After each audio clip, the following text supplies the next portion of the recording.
के care class में आपका स्वागत है। आप नए हैं तो हमारे चैनल को प्लीज़ सब्सक्राइब करें। तो आज हम करेंगे 10वीं क्लास के 10th क्लास का द्विघात समीकरण का फार्मूला और थ्योरेटिकल पार्ट।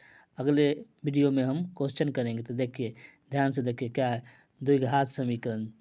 द्विघात समीकरण क्या है? तो द्विघात समीकरण किस रूप में होता है? X square plus b x plus c बराबर 0 के रूप में। जहाँ पर देखिए एक्स स्क्वायर का जो कोफिशिएंट है गुणांक ए है और एक्स का गुणांक बी और सी कांस्टेंट टर्म है जो वास्तविक यानी कि रियल नंबर होगा। क्या होगा? Real number. जहाँ पर क्या होगा? ए डज नॉट इजकल टू 0, ए 0 के बराबर नहीं होगा। यदि चर राशि क्या हो गया?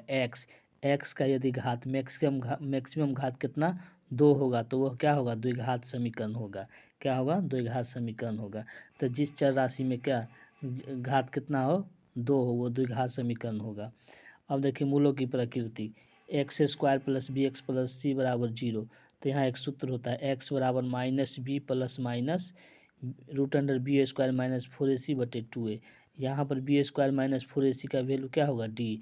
Minus b plus minus root under d बटे 2।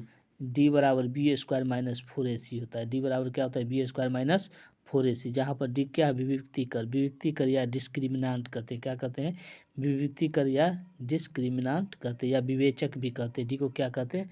विवेचक भी कहते हैं।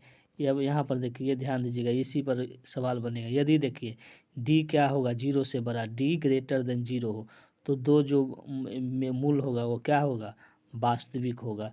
यदि डी बराबर 0 हो, बराबर डी 0 के बराबर होगा तो मूल वास्तविक और बराबर होगा। डी लेस देन 0, डी क्या होगा?